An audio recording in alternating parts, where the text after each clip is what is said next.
So the drama unfolded last night on Housewives of Atlanta, but the episode started out with Ralph and Drew, and Ralph had his publisher come over because he's writing a book and he wants Drew to write a foreword for the book.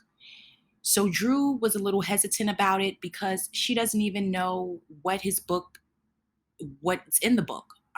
She wanted to know what he wrote about her in the book, and he wasn't telling her. So that's how it all started with what's going on between them. And this leads to when the women were in Jamaica, they were having dinner, and Marlo started questioning Ralph regarding adopting Drew's son. So Marlo was questioning him, asking questions like if Ralph was going to make it official, because Drew's first son is by someone else. So Ralph is his stepfather, is Drew's first son's stepfather, because his biological father wants to be in his life. And last season, Drew met with the biological father as well as Ralph with the son. If you remember last season, they met. So it's not like the biological father is locked up, not trying to be in his son's life, passed away. He's alive and he wants to be in his son's life. So because of that, Ralph is okay with being a stepfather as well. He's married to Drew, so he's going to be seeing the son the majority of the time.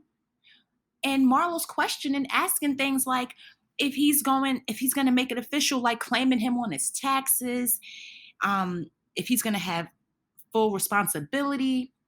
So he's asking these questions, and Drew and Ralph are looking at Marlo because I don't know where she was coming from with this, but when she initially started asking this, I knew that she was trying to start something up, because those questions, that was just being nosy. You didn't have to even ask this. It's one thing to say, "Oh, you're going to cope, you guys going to both be his father.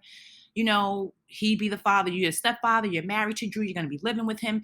That's fine and dandy to ask. But to sit and ask if he's going to claim him on his taxes, Marlo, I don't know. She says the most bogus things, and it's just surprising. Actually, it's not surprising anymore because I expect her to say something out her mouth that I'm just going to look at her sideways about at this point.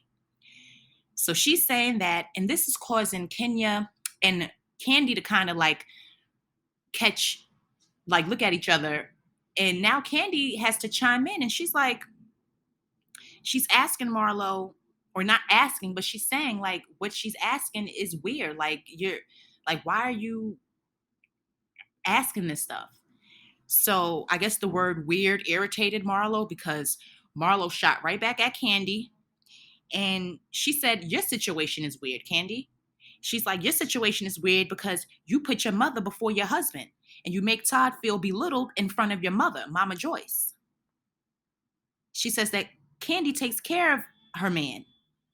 So Kandi told Marlo, "Worry about your nephews." She said for Marlo to get her own husband before she can sit and talk about anybody's husband. Like, get your own husband. Stop sitting here saying things that are just ridiculous, you know? So Kandi is getting annoyed at this point. She's getting annoyed and Todd sees it, and Todd is offended. Not only does he see it, but he's offended because he's sitting right there. This is a conversation you're having about her husband right in front of him. That's belittling.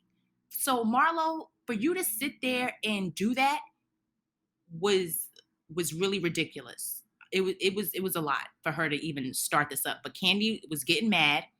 So not Kandi. So Todd chimed in and he said he knows how Marlo gets her money. Not gets her money, I'm sorry.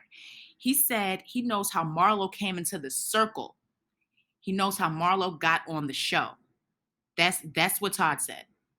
So he said that Marlo paid her way to get on the show and that she wasn't friends with anybody. So when I heard that, I'm like, oh, that's tea. Spill it, spill it. Let's like, what are you talking about? Because I never knew this. I actually had no idea how Marlo got on there. I thought she was friends with somebody, so it was surprising to hear him say that. He said that Marlo wasn't friends with anyone, and Marlo tried to say she was friends with Phaedra. That's how she got on there. And Todd made it clear she wasn't friends with anyone. He said, you weren't friends with anyone. We know that Todd used to be a producer on the show. That's how he met Kandi. And he worked behind the scenes. So he knew the way it worked, how women got casted onto the show. He said that Marlo got casted on the show because she paid her way in. And none of the women were friends with her. So he called Marlo a clown because I could tell he was getting annoyed. He called Marlo a clown. Now Kandi's getting mad. That's when Marlo wants to sit and say now at this point that Kandi's only known in Atlanta. So soon as she said that, I'm like, oh, here we go again. So she's like, Kandi's only known in Atlanta, trying to say that Kandi is just a local. She's nobody big. And we all know that's a big old lie. That's one thing you cannot take away from Kandi is her stardom. You cannot take away the effort and the consistency she has put in this industry since she was with Escape at the age of 16 years old? And she's now 40? How old is Kandi now? 41, 42, something like that? Or 44 maybe. She's in her early 40s. So this woman has an outstanding career. She is the top housewife in Atlanta. It's between her and Kenya, but I'll give it to Kandi. But her and Kenya are the top ones in Atlanta on the show. So for Marlo to say that was, of course, below the belt. At this point, none of the women can stop the argument because it's going. But what they did do is they went into the confessionals asking the women if they thought Kandi was a worldwide star because, Kandi had to let Marlo know she was worldwide. So they're asking the women and they're saying yes, except for Sheree. Sheree said that Kandi was known in New York City on Broadway. I'm like, okay, Sheree, Kandi is known well outside of New York City in Atlanta. She's a bigger star than just Atlanta and New York. So Sheree just had to throw her little bit of shade in there to try to be funny. But Kenya made a perfect point when she said that Marlo was worldwide and she was known for traveling worldwide to sprinkle baby powder on old men. That was hilarious when she said that. That was funny. That was funny that that Kenya said that about Marlo because we all heard about how Marlo dates older rich men, but we've yet to see them on the show. We've yet to see her bring a man on the show, and she's always one to talk about someone else's man. And Marlo, you bring up Drew and Ralph's situation with their son. That's their story that they're bringing on the show. But when someone talks about your story that you bring on the show with your nephews, you get offended and you get mad. You're the one that let the ladies know that you kicked your nephews out. You had video footage of the tore up rooms, of the hole in the wall. You sat on camera with your sister and explained to her how you needed her to take them because you needed a break. This is called your story that you're bringing to the show on camera for the viewers to see. So once you bring that story, you can't sit and tell people, pick and choose what they can and cannot talk about. And when it comes to what she said about regarding Ralph, that is asking about the taxes. I mean, that's just doing too much. It's one thing to just ask the man, okay, are you going to be a stepfather? Are you going to work out the situation with the biological father? But for her to be able to ask that regarding taxes, but nobody can ask regarding you kicking your nephews out for 30 days, is what I'm talking about. That's the difference. Marlo can say things, but nobody can say things to her. And they both have their stories on camera with their children. So she just contradicts herself. when it comes to her behavior this season, especially since she's been a full-time housewife. I see the change in Marlo. The fact that I'm seeing her more and more weekly, it's actually making me see her in a different light.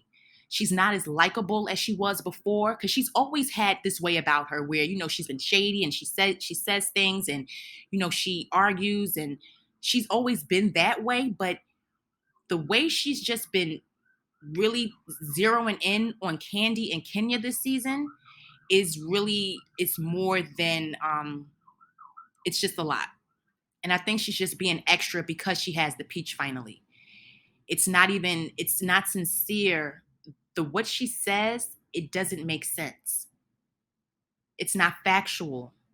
It's one thing to argue about something that is a fact, and you're just disputing it, and you're going back and forth talking about it. But she makes up lies and then tries to spread the lies around on TV as if it's true. And that's what Marlo's issue is, and that's what I don't like about her. She talked about Brooklyn, even though they edited it out.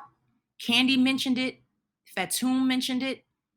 So we know Marlo said something about Brooklyn, and it was bad. That's why they edited it out, so we can't see it. But next week, we'll see exactly the continuation, because they're still in Jamaica. We'll see. I'm pretty sure Marlo's going to apologize to Kandi. That's what Marlo's good at doing. She starts it and then will sit and apologize and act and make you sit down and have a one-on-one with her. Like, you want to talk to her after you done talked all this crap and said all of this about me just the day before. Now she wants to sit and talk one-on-one. Like, she has to understand, you can't make women do that if they don't want to talk to you. But I'm sure she's gonna apologize to Kandi for saying this. We'll see how it plays out next week, guys. Please like this video, subscribe to my channel, leave a comment. Let me know what you think about this episode with Marlo and just everything that happened. Let me know what you think, and I'll talk to you guys again soon.